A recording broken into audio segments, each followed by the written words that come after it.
Grant Williams gets suspended, and I'm opening up the mailbag to answer questions about Joe Mazzulla, zone defenses, and Bol Bol, all right now on the Locked On Celtics podcast. Be ever ready. Recognize the city of champs. Boston, baby, we do what you can't. Locked on number 18, Tatum and Brown, J-team, step back. We gon' wet that and slay teams. Of course, the Celtics, who else could it be? Screaming like KG with the Larry O.B. Karalis above average, assessing the team status. Best daily pod, no cap, salary matching. Clutch like Bird the DJ, keep John on replay. Prime time, dapping up the truth on the sideline. Raining J's, how it started, raising banners, how we finished. Locked on Celtics pod, home of the winners. B. Hey there, welcome back to the Locked On Celtics podcast here on the Locked On Podcast Network. Your team every day, and I'm here for you every day, Monday through Friday, plus post games on weekends with a free, fresh podcast for you everywhere podcasts exist, even on YouTube. So subscribe everywhere you get your podcasts. I do appreciate you making this your first listen every day. I'm John Karalis, former professional basketball player, and now covering the Celtics for Boston Sports Journal. I'm also the author, easy for me to say, of the Boston Celtics All-Time All-Stars. Pick up a copy wherever you get books online. Today, I'm going to open up the mailbag. The Celtics had a couple of days off. They practiced. Not much going on at practice. I talked a little bit about the defense, and we learned after practice that Grant Williams was suspended for a game. He's not going to play on Friday. Grant Williams, one game without pay, no additional fine, no nothing. Kind of what I expected if you've been listening to the show this week. Not surprising to me because I do think that he sort of, as he went by, the official sort of kind of that arm kind of came out, and it's just enough to lend some doubt to the theory that it was accidental. Do I believe that Grant Williams is the type of person who's going to go running through referees? No, not necessarily. I think Grant Williams is a good dude, but maybe his emotions got the best of him in that game for some reason. My argument for these guys is you avoid contact a lot. You Euro step a lot.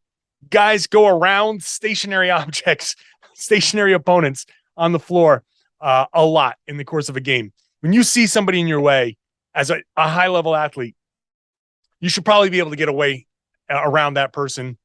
So there's plausible deniability, but there's also enough to make you say, can't say 100% for sure. So he got dinged for a game. Not shocking.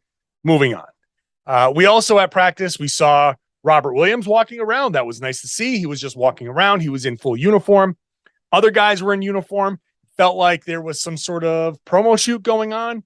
A lot of guys, for example, Blake Griffin was there practicing, lifting, all of that stuff. Then he disappeared, went into the training room, came back out, had his uniform on. So they were clearly doing something with their uniforms, interview, whatever it was. So Rob was there. Danilo Gallinari was there.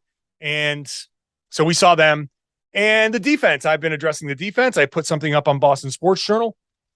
Basically, my final note on the defense, as far as the major discussion for this week has been so far, in my film study for the piece on Boston Sports Journal, in my rewatching of the game, the bottom line for me is you need more effort from these guys. You need more effort from the perimeter. It's kind of what I've been saying. The video that I watched kind of supports my theory that as much as guys on the blocks, the big guys, Noah Vonleh and obviously Al Horford, those guys are being picked on there. And I was certainly very critical of Vonleh. He deserved, strong criticism. But also there are a couple of plays where I looked at it, I'm like, you know what? Vonleh caught the bullet here, but it was somebody else's fault.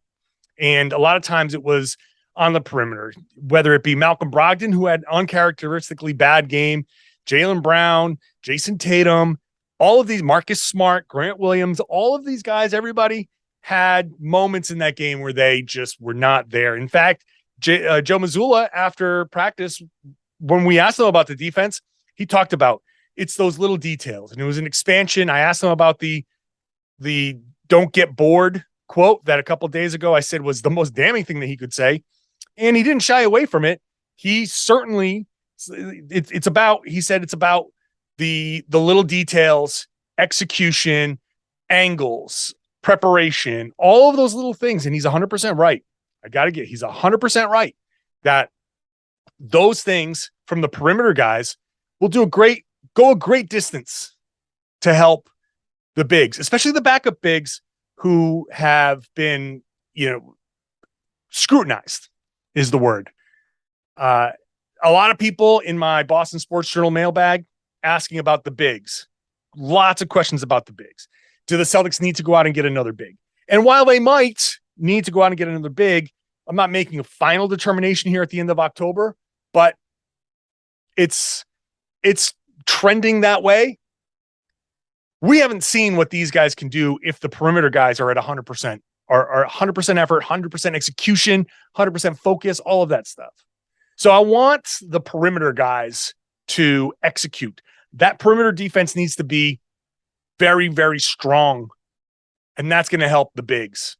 That's if you can do that, if you can help the bigs that way, then we'll get a sense of which bigs can handle the job that they're supposed to do.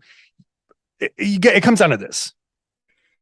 Jayson Tatum, Jaylen Brown, Marcus Smart, those guys, Derek White, Malcolm Brogdon, those guys with reputations for being good defenders to varying degrees. Marcus Smart, Defensive Player of the Year, but Jayson Tatum, Derek White, those guys are also very good defenders.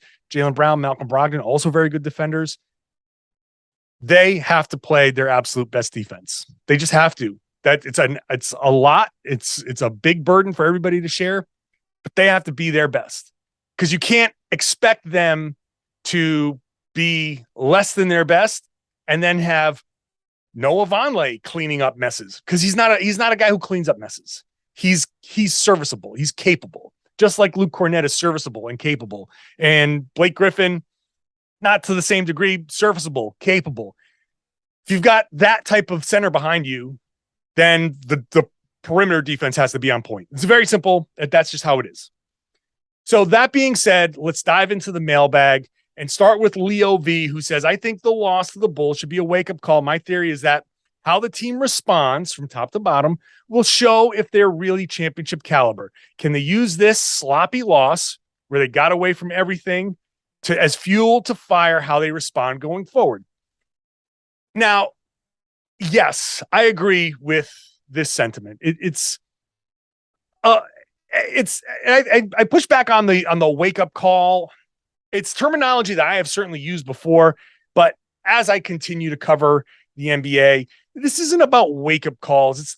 I don't think they came out of that game and were like, oh wow, we really need to make sure we're at our best. No, it's not a wake up call in the traditional sense. I think it's just a little bit of a lesson where they can say, all right, we slipped. We just got to not slip anymore.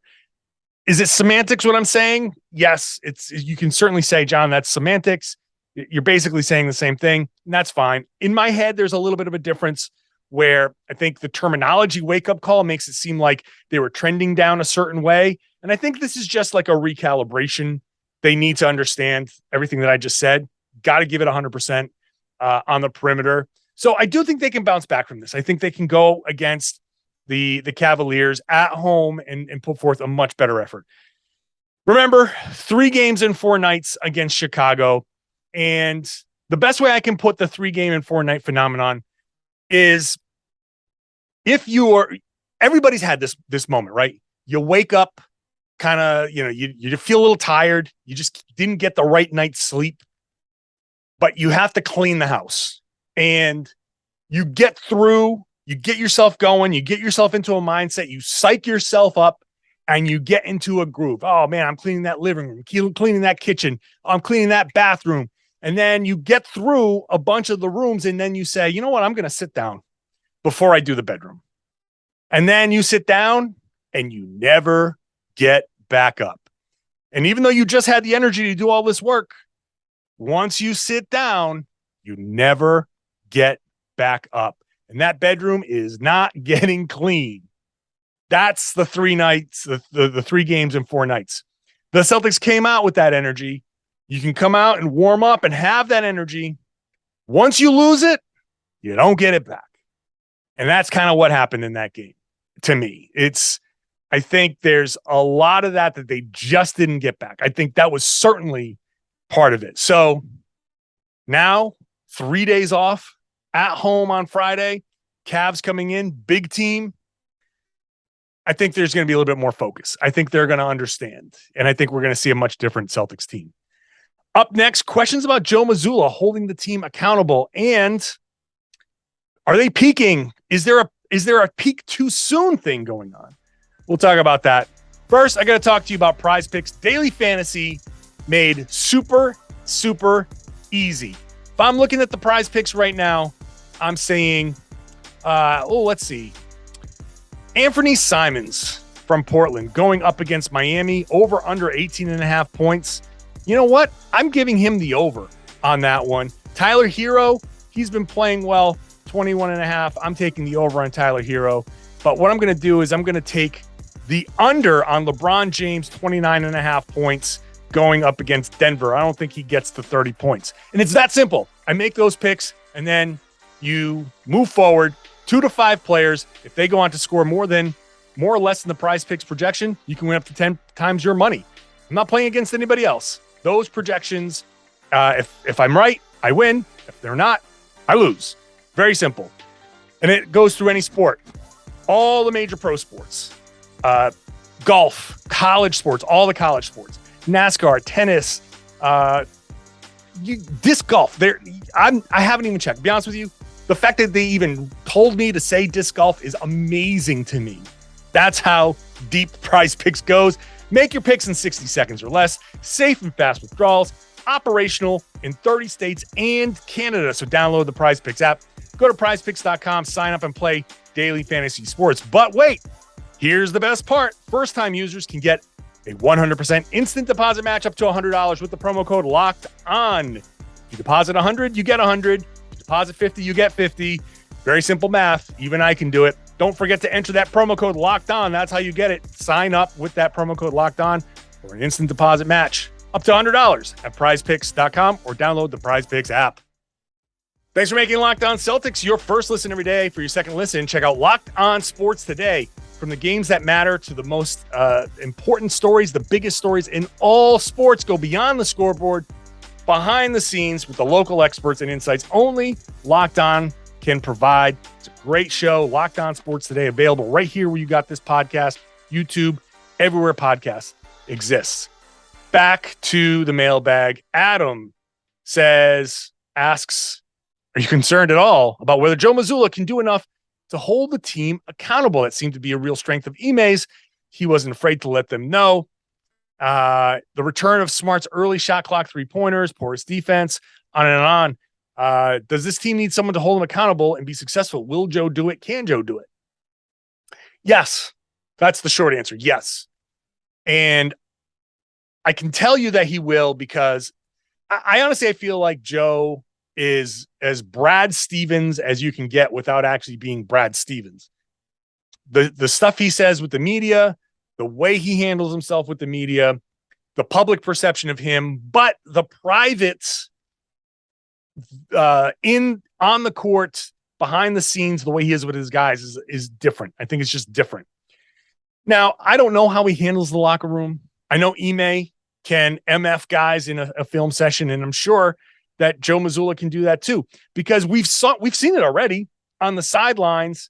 What was it? It was the last home game where they won, and he was on the sidelines and he called everybody up and said, "You need to do this, and I don't care who the F it is in front of you, do blah, blah, blah." And so he got into these guys, and he can talk to these guys, I think, on their level. And they respect him.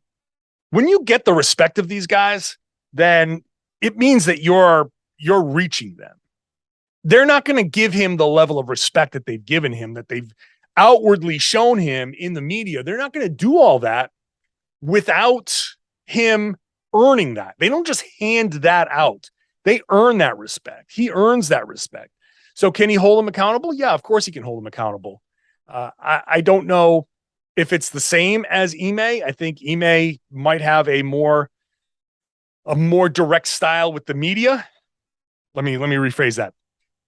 Ime definitely had a more direct style with the media, but it doesn't mean that how these guys are on the court is any different. And frankly, these guys on the floor understand what they need to be doing as well. So I don't think Ime, even though they're different people, I don't think that Joe is weak or anything like that. I think I'm not concerned about him holding the team accountable. I think Marcus Smart's shot selection is the same as it was last year. I don't think, I went through enough comments on my Q&As all season long to know that the early shot clock threes were still part of Smart's repertoire last year. It's not like they completely went away and now they're back.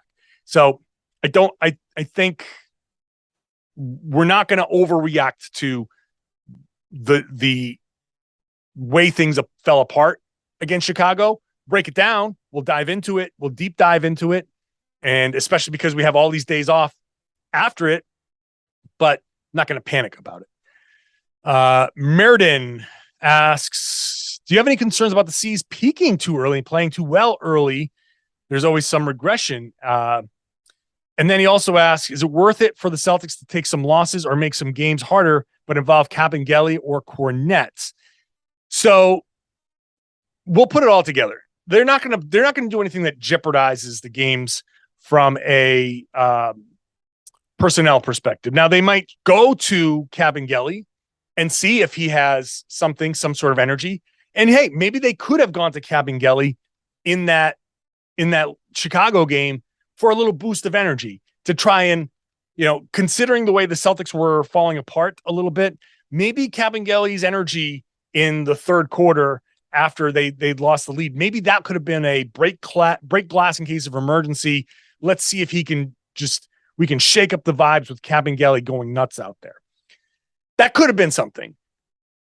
I don't think Kabengele is entirely ready. Just hearing how he's been talked about, seeing how he's been in post-practice things that he's working on, there's some very fundamental stuff, but there are going to be opportunities for him to play.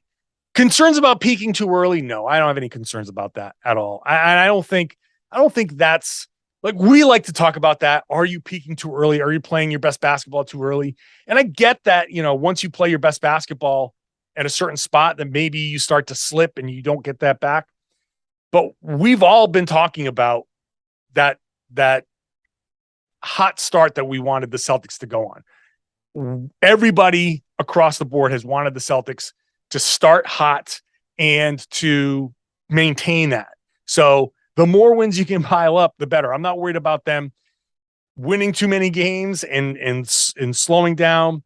The more you can pile up now, the better, because other teams are, especially now, you saw the Sixers kind of slip a little bit. You can put any kind of distance you can put between these guys, between that team is fine with me. So keep it going, and just pile them up, because there's inevitably going to be a losing streak. I don't think there's a losing streak coming here, but there's going to be one coming. So the more I'd be happy if they won 20 games in a row. There's no peaking too early. They know what it takes. They're going to know what it takes to win. We'll be back to wrap up the mailbag with questions about why the zone defense gives you problems, this team problems, and Bol Bol, continuing the discussion about the bigs. And once you're done listening to this podcast, make sure you check out Locked On NBA. I host on Wednesdays with Jake Madison. Hope you enjoyed last night's show with me and Jake on Locked On NBA. It's a great time. Rotating hosts all week. And great way to cover the league, the big stories every day. So wherever you get Locked On Celtics, get Locked On NBA. We're going to finish with two questions from Michael B. Even though in his message said, pick one of these. You know what, Michael? I'm picking both. Number one, why are zone defense is such a problem for the Celtics? Last year, it seemed like they figured out how to beat a zone by getting the ball to Horford in the middle. Against Orlando, without Horford, it seemed like the zone gave them fits until late in the game when they used Tatum in that Horford spot and they scored a couple of easy baskets. Yeah, that zone works as a kind of curveball. And sometimes it takes some teams longer to hit that curveball than others. And For the Celtics, I think it just draws them into some of their worst habits. It allows them to, they start getting into some ISO and they decide they want to shoot over the top of the zone because there are opportunities to shoot over the top of the zone. And that's what teams want. They say, okay, well, Jayson Tatum is being super aggressive and getting to the rim. Well, let's create a front line, a 2-3 zone, and put 3 guys in front of him and dare him to shoot. And maybe his shot will go cold. And sometimes Tatum takes the bait, and sometimes other guys in the team take the bait. And it's certainly not a Celtics specific thing, but these Celtics definitely like taking jumpers. It's a very strong proclivity to jumpers. Whenever a jumper is presented to these guys, they are very tempted to take them. That's just who these guys are. Even though Jayson Tatum can get to the rim and loves, and has been great getting to the rim, even though Jaylen Brown loves getting to the rim, they really do love taking jumpers. And so the zone can get them into that and can lull them into that thing. And considering how the Celtics have been great at getting to the rim this year, and their restricted area percentage, the field goal percentage has been super high, and Jayson Tatum's has been up over 80%. Take that away by mixing up the defense. And that's something I've been calling for the Celtics to throw some zone in against teams. And sometimes that switching defense can look like a zone because of the way guys help. And when you switch, you're kind of playing in the same area anyway.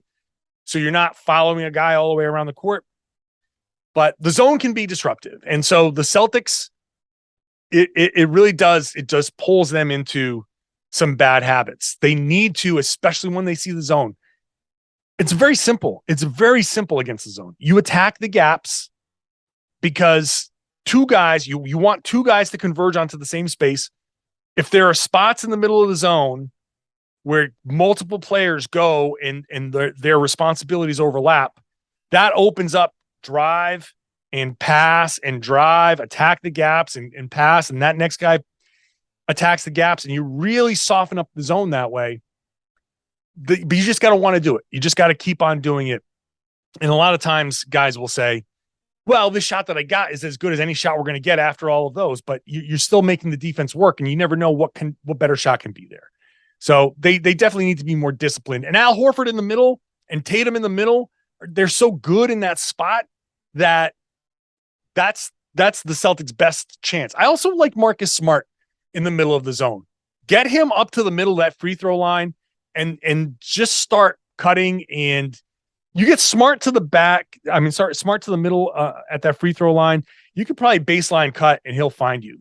So they just need to, that's just one of those other things that you just need to focus on and execute. The last question, Bol Bol. Celtics had him for a short time last year. Looked like he might be a decent player. Should the Celtics have hung on to him or signed him in the offseason? I realize he's young, inexperienced, and the Celtics want veterans. But would we really rather have Kornet, Vonleh, and Blake rather than 2 of those guys on Bol Bol? So Bol Bol is such an intriguing guy, and he's out there blocking jump shots. He's like 8 feet tall, and he's super, super long, and he looks like he's somewhat productive for the Orlando Magic. And yeah, would you rather have him than one of those guys? Is there any difference? I mean, Kornet, if one of these guys isn't going to play, then yeah, I mean, sure, Bol Bol, what's the big deal? If he's on a minimum contract, I don't even know what contract he's on, but I'm not a huge believer in Bol Bol overall in general as a contributing player on a good team. I just don't think that he's going to be the guy that gives you consistent production around other good players. He's tall. He certainly is disruptive, but he's super, super skinny and always an injury risk. And, I personally, I never sat here and said, geez, I wish they had Bol Bol. But considering that the Celtics are giving up a ton of offensive rebounds, and you say, well, at least he's a tall guy that can go up and grab those. Sure. But at that point, why not just play Luke Kornet? So I'm not not too worried about not having Bol Bol. I think in a different situation, like in Orlando, up and down team, still trying to figure themselves out, not really looking to win a ton of games. There's no pressure on them to win a ton of games. The ball is not going, people aren't going to be upset when he takes a shot because, why is Bol Bol shooting these threes instead of Jayson Tatum? Yeah, I think that Orlando's just a better situation. And when you see a couple of good plays, you remember those. And that's all. I think that's all it is. But I can't sit here and argue that not to have Bol Bol, considering what the Celtics do have on their bench. So would keeping him have helped? Possibly. I don't think it's tremendously more helpful than any of these guys. I think we'd probably still be talking about a lot of the same problems. And I don't think he'd play once the Celtics are at full strength. That's the mailbag. That's the Thursday show. Friday show is going to be a crossover with Locked On Cavaliers, getting ready for that Friday game. Big crossover preview. Our first time meeting Donovan Mitchell and the Cleveland Cavaliers. That's going to be a fun game on Friday, a tough game on Friday. So full on preview, crossover preview. So make sure you're subscribed wherever you get your podcasts and on YouTube. Watch the show on YouTube. I love the fact that that's a great place to go and comment on stuff. Watch the show there, comment, ring the bell so you can get notified when I drop a new episode. And obviously share the podcast, tell your friends and family and everybody they should be listening to and watching the Locked On Celtics podcast here on the Locked On Podcast Network, your team every day.